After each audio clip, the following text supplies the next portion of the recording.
받았다, 처벌을 받았다는 인정한 거죠. 인정 안 된 겁니까? 근데 언론에서 이제 보도된 내용들을 좀 계속 좀 확인을 하고 있는 중입니다. 지난 4월 경향신문 보도를 통해 국립교육대학교인 진주교대에서 2018년 시각장애인 1급의 중증장애인을 탈락시키기 위해 성적을 조작했다는 사실이 알려졌습니다. 해당 학교의 입학관리팀장은 입학사정관에게 중증장애인이 초등교사로 적절치 않다는 장애인 비하 발언과 함께 3차례나 성적을 조작하도록 지시하였다고 합니다. 국립교대에서 점수 조작까지 시도하며 장애인을 탈락시키려고 했다는 충격적인 사건을 접하며 경악을 금치 못했습니다. 더구나 그 장애인 학생은 만점에 가까운 점수임에도 불구하고 성적 조작으로 탈락되었답니다. 장애인 교원 노동조합과 장애인 인권단체와 함께 교육부의 대입정책과장, 교원 양성연수과장, 학생지원국 팀장과 함께 이 사건에 대해 간담회를 가졌습니다. 일단 교육부 측은 5월 초순까지 진주교대 측의 소명 자료를 받은 후 사실관계를 파악하여 절차에 따라 후속 조치를 취하겠다는 입장을 밝혔습니다. 법적 절차를 거쳐 진행하여야 하는 교육부 측의 입장은 이해는 되지만 1차적으로 성적 조작은 사실로 드러난 것만큼 관리에 책임이 있는 교육부 측의 책임 있는 사과와 빠른 후속 조치가 선무한 것이 너무나 답답해집니다. 이에 대해 우리는 사건에 대한 안일한 교육부의 경각심 수준을 강하게 지탄했습니다. 첫째, 진주교대의 장애 학생 입학 차별 사례에 대한 특정 감찰 실시와 더불어 최근 5년간 전국 장애 학생 수시 입학 성적 및 입시 과정의 편의 지원 여부에 대한 감찰을 요구했습니다. 그와 더불어 장애 학생을 탈락시키기 위해 성적을 조작한 진주교대 총장 및 관련자의 책임 있는 사과와 사퇴를 요구했습니다. 대학 입학 시 장애 학생 차별 근절 대책과 장애인 의무 고용 이행을 위한 장애인 교원 양성 대책 마련을 위한 TF 구성을 요구하였습니다. 셋째, 대학 평가에서 장애 학생 지원 평가 항목을 강화하고 교원 양성 역량 진단 평가 개선 중 장애 학생 지원 노력 관련 지표 및 배점을 상향하고 역량 평가와 정성 평가를 세분화할 것을 요구하였습니다. 더 나아가 장애인 및 특수교육 대상자 학생에 관한 특별 전형 제도를 정비하고 정원의 확대를 통해 사회 통합에 단단한 초석이 되도록 요구했습니다. 마지막으로 교대와 사범대의 장애인 특별 전형 의무화와 확대를 통해 각 17개 시도교육청의 장애인 의무 고용료 제고, 2. 교 4대의 중도장애인 특례 편입학 제도를 도입하여 소등 장애인 교원 수가 절대적으로 적은 것을 감안하여 특별히 교육대학에서는 중도장애를 가진 학사 졸업자 중 특례 편입학을 할 수 있는 제도적 장치를 열어주는 것이 필요. 중등의 경우에는 일반 교과 전공의 경우 장애인 특별 전형을 통한 선발 비율을 늘리고 장애인 학생 수를 확보하기 위한 방안으로 특히 교과 교육에서 중도장애인 특례 편입학 제도를 적극적으로 활용할 필요. 3. 수시 모집 미확보 장애인 인원 수만큼 정시 재모집 의무화. 4. 일반 모집 혹은 구분 모집이 되지 않는 전공 응시 장애인의 경우 가산점 부여함으로써 현재 저조한 장애인 교원 시험 합격률에 대한 일정 정도 제고. 5. 교 4대 일부 예체능 과목이나 비장애인 학생들과의 단순 경쟁이 불합리한 과목의 경우에는 학식의 장애인은 전체 학생 수에 제외하고 나머지 학생 간 상대평가를 적용. 6. 장애인 학생의 경우 교육 실습을 위한 출퇴근이 어려움이 있으므로 장애 학생들에게 교육 실습 학교를 우선적으로 배정하는 등 교 4대와 실습 학교 간 사전 지도와 협조를 위한 체계적 공조 강화. 이와 같은 요구를 전달하였으나 교육부는 여전히 미온적인 태도와 절차의 준수를 이야기하며 확답을 회피했습니다. 암튼 지금부터 제가 횡설수설하여서 그때 무슨 발언을 했는지 구체적으로 기억이 나질 않네요. 이어지는 다음 영상으로 갈무리해 봅니다. 다만 마스크를 쓰고 있어서 무슨 발언을 했는지에 대해 알 도리가 없네요. 때문에 자막을 만들 수 없어서 죄송합니다. 양해 부탁드립니다. 예, 최홍준 과장님이 말씀하셔야 되는 부분 아니에요? 최홍준 과장님 말씀하셔야 되는 부분 아니에요, 이거? 사실 전이 장조조가 교육부와 이제 단체 교섭 진행 중에 있어요. 이게 장애인 의무 고용률을 교육부가 이게 이게 시켜라라는 그 의제도 단위가 담고 있는데, 사실 이 부분을 교육부에 요청하면 교육부의 답변이 뭐냐면, 교원의 임용과 관련된 규모는 인사혁신처에 있다, 그런 답변을 주셔야.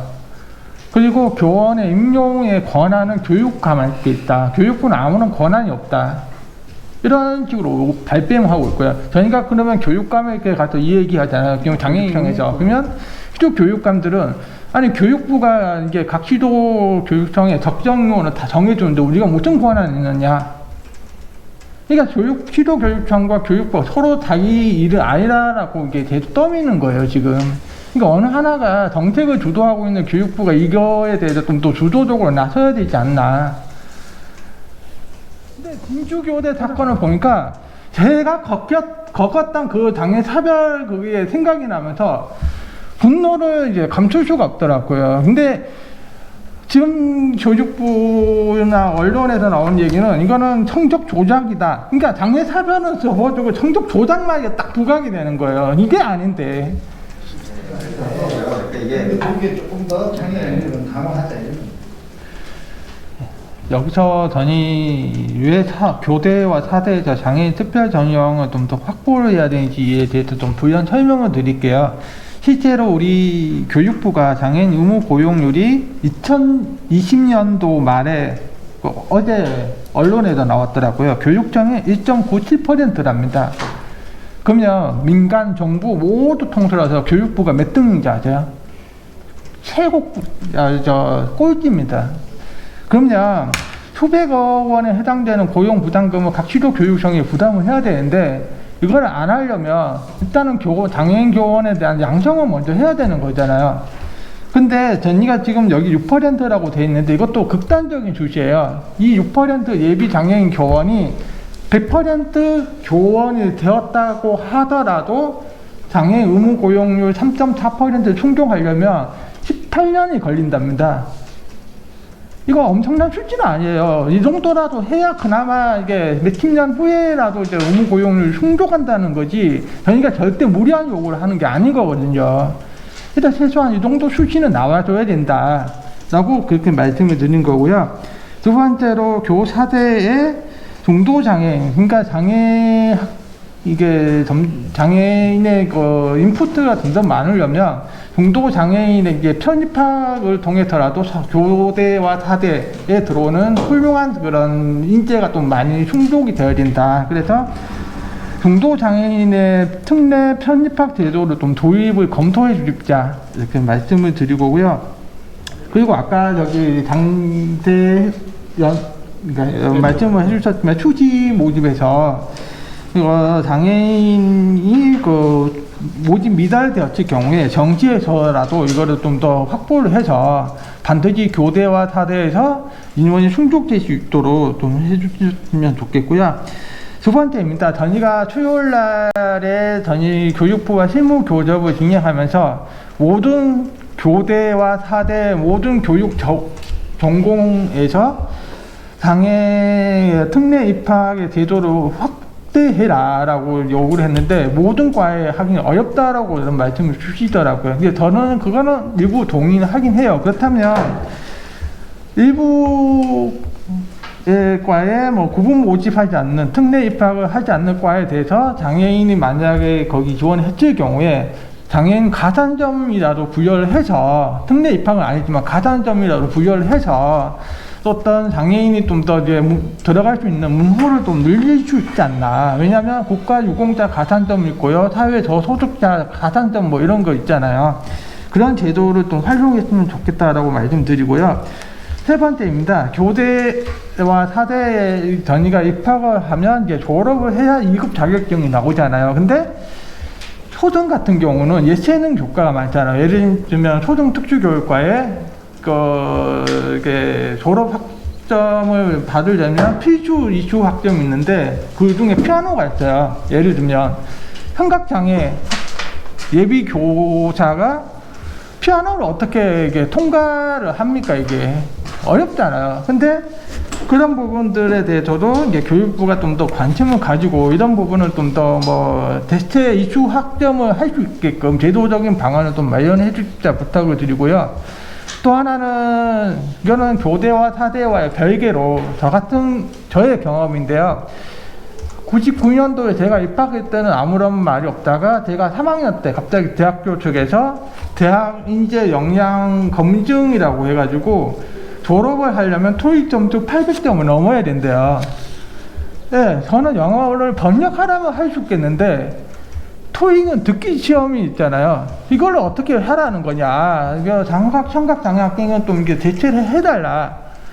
그거를 한 2년 동안 줄기차게 요구를 했죠. 이게 결국 이게 토익 수업을 이슈만 하면 이게 해주는 걸로 이렇게 돼서 저는 그날 가서 듣기 시험 안 하고 그냥 계속 과제를 하는 걸로 이렇게 했는데 이런 식으로 이게 장애 학생에게 졸업하기 어려운 그런 제도적인 면이 있거든요. 그래서 이거를 좀 더 검토해 주자 이렇게 부탁을 드립니다. 임용 시험에도 계속 부각되는 문제예요. 이게 면접 시험에서 면접관들이 임용 시험에서 뇌병변 장애인의 이 사람이 시부 교사 어떻게 된다는 거야. 면접에서 탈락시켜버려요. 실제로. 그래서 광주에 그 사건이 있었고요. 그러면 이게 대학 입시에서도 출신 면접에도 동일한 문제가 발생할 거예요. 시각장애인의 이 사람이 어떻게 미술교사가 된다는 거야. 우리 미술교육과에 들어오지 말아야지 하고 떨어뜨릴 수 있겠죠. 예를 들자면 이런 식으로 된다는 게 면접관이 장애인식 교육 개선 교육을 의무적으로 이슈를 받고 있을 거예요. 제가 알기로는 법정 의무니까. 그럼에도 불구하고 왜 면접관들에 계속 이런 문제가 발생하게 되는 걸까? 그러면 면접 제도에서 장애인 특례 입학의 경우 장애인에 대한 전문성이 있는 사람이 면접관으로 또 들어가야 되는 거 아닌가? 실제로 이 사람이 시각장애인인데 이 사람이 할 수 있는지 없는지는 시각장애인 본인들이 더 잘 알 거 아니에요. 전문가라면. 이런 식으로 이제 이게 면접의 공정성과 타당성을 보장하려면 그 면접관의 구성위원회 사회적인 그런 다양한 분야를 반영할 수 있는 전문가가 있어야 된다. 저는 이렇게 한번 좀 제안을 드려보고 싶어요. 그리고 한 가지 더 여기서 덧붙여서 말씀드릴게요. 아까 장애인이 왜 이렇게 정리하라고 말씀하셨는데 교대, 사대의 특례 입학의 장애인 정령을 보면 중증 장애인 1급부터 3급에 해당되는 장애인만 특례 입학이 허용되는 경우가 좀 있어요. 그래서 이런 부분도 이제 요즘은 이제 장애 등급이 폐지되는 추세이고 장애라는 것은 어느 독특한 상황에서의 겪어지는 불편함을 이게 측정하는 요소로 받아들여야 된다는 그 개념 하에서라면 이제 특례 입학에서는 이제 경중, 중증으로만 나누는 게 아니라 이게 장애의 전체 1급부터 6급까지에 해당되는 모든 장애의 문호를 개방해야 될 필요가 있다. 라고 말씀을 드리고요.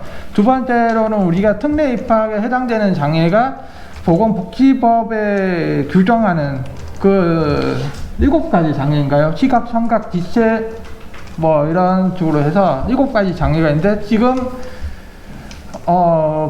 복지법이 개정돼가지고 건강상 장애로 포함이 돼 있죠. 심장 장애 뭐 이런 식으로 이제 그런 장애도 이 특례 입학에 들어오는 그런 식으로 좀 폭을 넓혀야 된다라고 이렇게 다시 말씀을 드리고요. 말 나온 김에 대학 교원 양성 역량 진단 평가 아까 점수를 좀 올리시겠다라고 말씀해 주셔서 여쭤보는 거예요. 근데 사실 점수를 올리더라도 이게 평가 지표를 보니까 자세히 안 나와 있어서 장애 학생의 입학 및 대학 지원 이런 식으로만 되어 있죠. 홈페이지에 가서 읽어보니까. 그렇다면 단순히 입학수와 뭐 지원이 어떤 식으로 평가가 되는가. 아까 제가 말씀드렸지만 청각장애인이라고 해서 모두 수화통역을 원하는 건 아니다. 근데 단순히 수화통역 하고 있죠. 그러면 역량평가에서 뭐 좋은 점수를 받는다 이런 식으로 접근하는 것도 아니라고 말씀을 드리고 싶고요. 예를 들면 시각장애인이라 하더라도 모두가 점자를 읽는 건 더더욱 아닐 뿐더러 중도 시각장애인 같은 경우는 접근권이 되게 중요한데 그런 측면에서도 이게 평가가 되어야 될 거고요. 그리고 제가 대학 다닐 때 겪었던 경험인데, 시각장애 우리 학우가 전공 시험을 봐야 되는데 전공 서적에 대한 저작권이 이게 점자로 이게 번역을 하려면 저작권은 이게 뭐 넘겨봐야 되죠. 넘겨봐야 되는데 출판사에다 저작권 안 넘겨주는 바람에 이 사람은 어떻게 할 수가 없는 거예요. 이런 식으로 학생이 그 대학 생활에 겪는 불편함이 최소화할 수 있는 이런 제도도 교원 양성 역량 진단 평가의 지표로 하나 들어가야 된다. 이렇게 또 말씀을 드리고 싶고, 그래서 이제 정량 평가와 정점 평가를 좀 더 세분화를 해야 된다. 장애 영역별로라도 평가를 해야 되고, 근데 이게 교원 양성 역량 진단 평가가 5년 주기로 하죠. 그래서 20년도에 2주년에 해당되는 일반 4대에 대한 평가가 있고, 내년에 이제 교대 평가가 되는 거죠. 그러면 궁금한 게, 진주교대 같은 사건이 생겼을 경우에 해당 연도에 교대 평가를 할 경우에 그게 반영되는 건지, 앞으로는 5년 이후에도 평가할 때 그 사건이 그대로 또 반영이 되는 건지, 이게 어떻게 반영되는 건지 궁금합니다, 좀. 저 하나만 더 말씀을 드릴게요. 아까 대학 평가와 관련돼서요, 혹시 장애 학생의 편의 지원과 관련해서 이게 아까 교원 역량 평가는 5년 주기로 하잖아요. 근데 편의 지원은 즉각적으로 이루어져야 하는 부분인데, 이거를 또 뭐 어떻게 교육부가 추지로 평가를 할 수는 없나요? 내년, 정년, 격주년이라도 이렇게 해서 좀 어떻게 좀 안 될까요, 이거는? 왜냐면 그러니까 종합평가 말고, 예, 교원평가는 편의 지원. 그러니까 종합평가 말고 네. 장애인 편의 지원에 대해서 뭐 원포인트를 좀 더 수시로 한다든지 이런 부분인 거 아니에요? 네, 네, 맞아요. 이게 소통 창구가 없어요. 지금 밥을 먹으러 가야 되고, 그래서 제가 밥을 먹겠다는 건 아니고, 밥을 먹어야죠. 저도 배고파요. 무슨 일이냐면 1번, 2번, 3번, 4번, 5번에 대한 요구하는 저부터 해요. 저 위원장님 옆에 계시는데. 위원장님 먼저. 근데 네? 저부터요? 네, 오늘 이런 자리를 마련해 주신 우리 강정 의원님과 더불어 이제 비서관님이라고 보좌관님, 비서관님, 비서님. 예. 진심으로 감사드리고요. 그리고 교육부 사실 5월달 되면 스승의 날이 곧 다가오잖아요. 항상 박수를 받는 거는 교사들인데, 우리 교사들 뒤에서 우리 묵묵히 정책을 추진하시고 도와주시는 우리 교육부 여러 관계자님께 또 진심으로 감사드린다는 말씀을 드리고, 이와 함께 진주교대 사건을 통해서 좀 더 진보한 우리 대한민국의 교육 정책을 위해서도 조금만 좀 더 힘을 줘 주십자, 이렇게 당부 말씀을 좀 드립니다. 네, 더 얘기했다가 우리 위원장님 하신 말씀이 없으실 것 같아서 넘기겠습니다. 저는 뭐 아까 할 말 다 했습니다.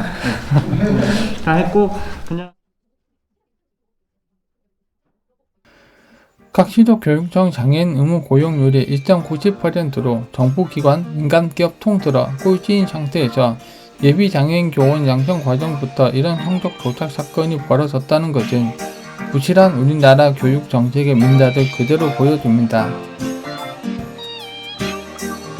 누군가에게는 당연하게 여겨왔던 기회의 평등, 과정의 공정, 결과의 정의가 단지 장애가 있다는 이유로 박탈되어서는 안 됩니다.